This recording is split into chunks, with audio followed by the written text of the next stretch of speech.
So the topic of this video can be quite controversial, so I'm going to start this video with a trigger warning. Now I'm going to cover this topic, JBWW. They're wondering what this term means. It means just be white. And obviously I've covered this topic so many times in past videos about a white man with an Asian woman. A lot of people think I'm exaggerating, but actually if you look up the statistics in the United States, 37% of Asian women are entering interracial marriage. And when it comes to dating and the relationships, it's even higher. It's about 40 to 45% of Asian women. And it's extremely rare to see an Asian woman with a black guy or a Mexican guy. So the vast majority of these cases, they're marrying and dating white men. So you're looking at about 1 out of 3 Asian women that's marrying a white man. It's a huge crisis. So obviously, I've seen some black men on internet, on social media. They've brought up the topic of the snow bunny crisis, where all these rich and successful black men, they're giving all of their money away to a white woman. How come no Asian woman has ever brought up this topic? Honestly, I don't think I've seen a single one. Why are these Asian women so desperate to be white so bad? If you guys want to talk about, oh, there's xenophobia, there's so much racism in the US, so Trump absolutely hates China, these are ridiculous tariffs, everything is so racist now. So yeah, why are these Asian women dancing circles around white men? And also I have another question. So for example, Mark Zuckerberg, honestly, well, I will give him some credit in the last couple of years. I think he's been working extremely hard to get himself in shape. But his physicality aside, so Mark Zuckerberg is a multi-billionaire. He can pretty much choose any woman that he wants to. I'm not saying that I'm against Mark Zuckerberg marrying a Chinese woman, but his wife is really ugly. I don't know what is up with these white guys and their weird fetishes. Is that really the kind of Asian woman you're attracted to? I mean, for Chinese standards, I will give Mark Zuckerberg's wife a 2, maybe even 1.7 out of 10. No, I'm 100% serious, and it's not just my opinion. I'm talking about, that's the Chinese standard of beauty. And every time I just go out in the public, I see these white man and Asian woman couples. How come I would say 90% of the time, it's never a white guy that's someone like, for example, let's say Nikola Jokic. It's never a super buff, muscular white guy. It's always some super pasty-faced, lizard-looking, super skinny, low testosterone white guy. I don't know what the hell's the obsession with these Asian women who are into these kind of white guys. Some of these Asian women who are saying that Asian men, they're short, they're small, they have a low testosterone, they're too feminine.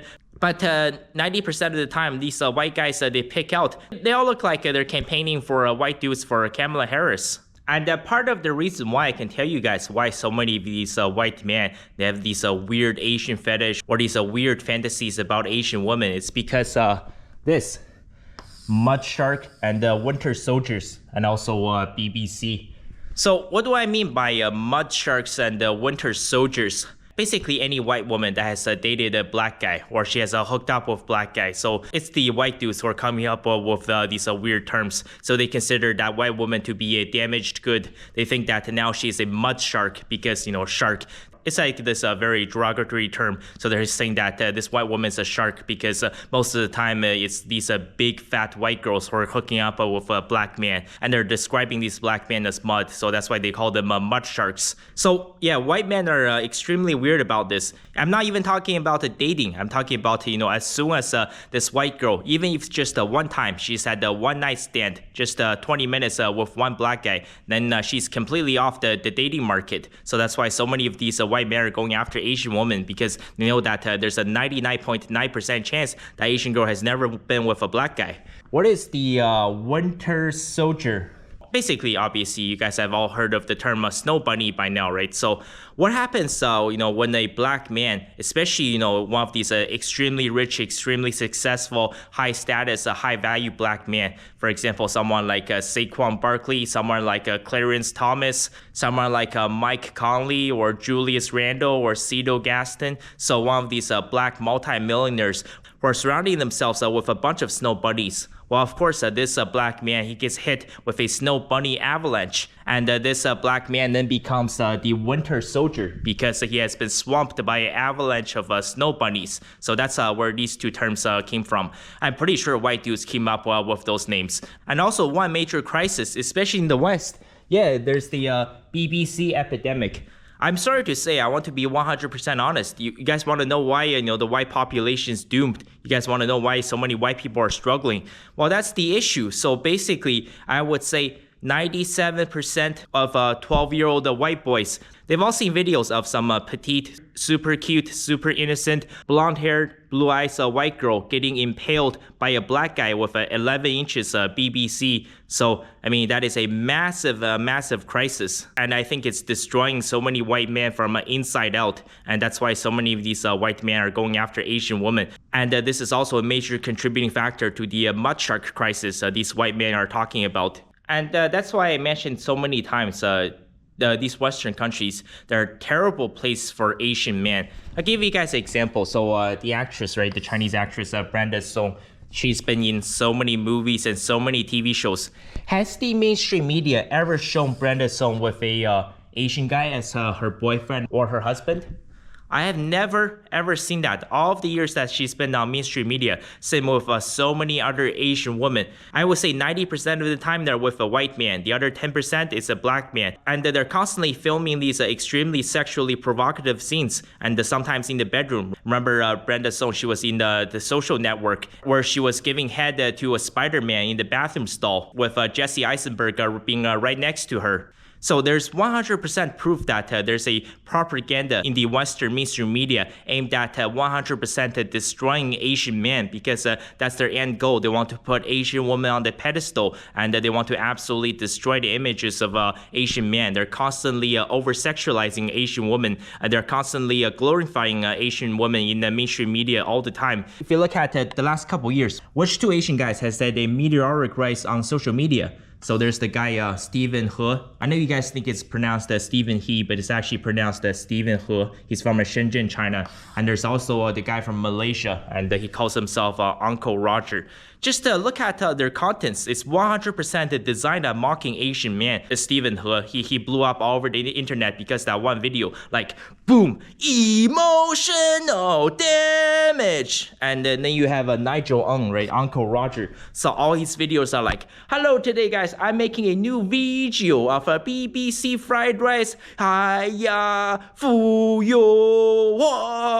There's a reason why these two Asian guys blew up all over social media, because that's the end goal of Western mainstream media. That's how they want you to view Asian guys. Another great example is look at Bruce Lee. How do you guys think he died? He passed away at the age of only 32. Obviously, Bruce Lee did not kill himself. He was set up. Same with his son, Brandon Lee.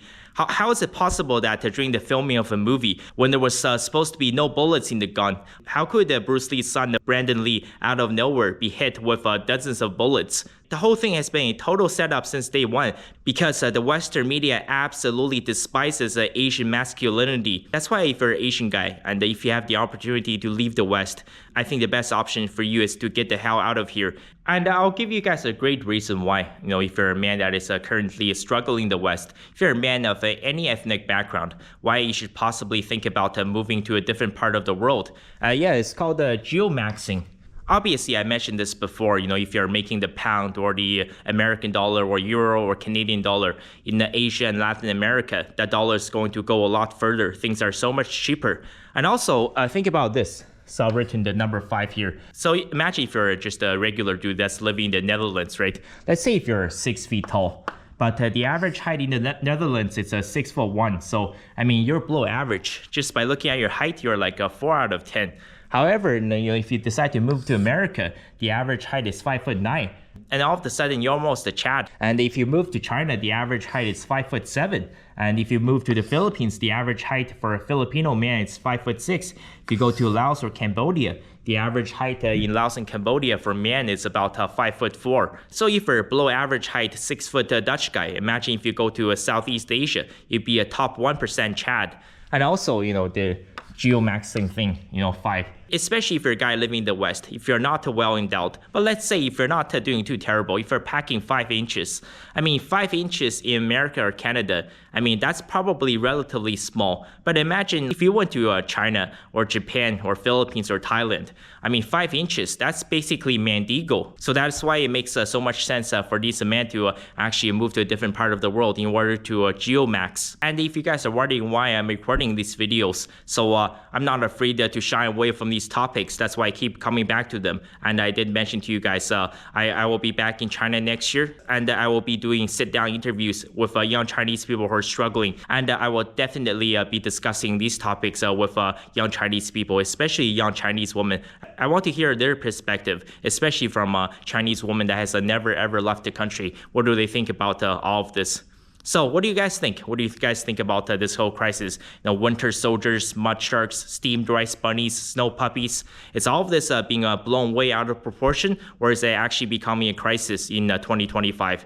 So leave a comment down below. I want to thank all of you guys for clicking on this video and watching it all the way until the end. If you guys enjoyed this video, please consider subscribing and turning on the notification button. And I will see you guys next time. Thank you.